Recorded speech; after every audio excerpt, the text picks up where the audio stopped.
আলহামদুলিল্লাহ, আল্লাহ তাবারক ওয়া তাআলার কাছে শুকরিয়া আদায় করি যে আমরা একটা মহান উত্তম সভাতে উপস্থিত হতে পেরেছি, আমরা শরীক হতে পেরেছি। যে আল্লাহ পাক আমাদের এই সভায় উপস্থিত করেছেন সেই মহান আল্লাহ তাবারক ওয়া তাআলার দরবারে সর্বপ্রথম শুকরিয়া আদায় করি, বলি আলহামদুলিল্লাহ। তারপরে পরেই হুজুর নূর সাল্লাল্লাহু তাআলা আলাইহি সাল্লামের প্রতি দরুদ শরীফ অবতীর্ণ হোক, সকলেই বলি আল্লাহুম্মা আমিন। আল্লাহুম্মা আমিন। আপনারা সকলেই জেনে গেছেন যে আজকে আমাদের সাগরদিঘি ব্লকের ইমাম মুয়াজ্জিন অ্যাসোসিয়েশন অ্যান্ড চ্যারিটেবলের উদ্যোগে ওয়াকফ বিল এবং তার সঙ্গে সঙ্গে শীত বস্ত্র বিতরণ। আমরা তো এলাকার মানুষ, সুবহানাল্লাহ, আপনাদের সম্মুখে আপনাদের সামনে গোটা পশ্চিম বাংলাকে দেখতে হয়, সব সময় রাত দিন তিনাকে ছুটতে হয়। তিনি বহু দূর থেকে আমাদের ইমাম মুয়াজ্জিন অ্যাসোসিয়েশনের যিনি সম্পাদক সাহেব, শ্রদ্ধেয় সম্মানিত মাওলানা কারি মোহাম্মদ নিজামুদ্দিন সাহেব, আপনাদের ডাকে সাড়া দিয়ে, আমাদের সকলের ডাকে সাড়া দিয়ে উপস্থিত হয়েছেন।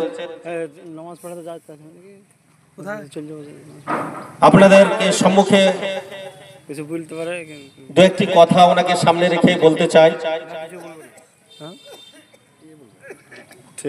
নিশ্চয় বুঝতে পারছেন 11:25 বাজলো যে আমাদের এই সংগঠন আলহামদুলিল্লাহ দিনের পর দিন অগ্রগতির ভূমিকা পালন করছে, তাই কি না?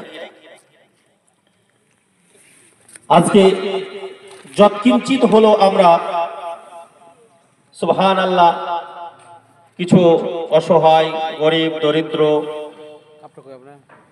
এই শীতের দিনে যিনারা কষ্ট পেয়ে থাকেন, যৎকিঞ্চিত হলো আমরা তিনাদের হাতে কিছু শীত বস্ত্র উপহার দিতে পারবো। এতে আমরা খুশি না বাজার?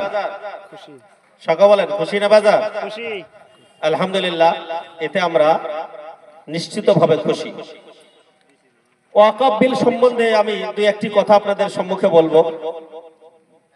আপনারা সকলেরই জানা দরকার বা উচিত, বা জেনেও গেছি হয়তো। ওয়াকফ সম্পত্তি,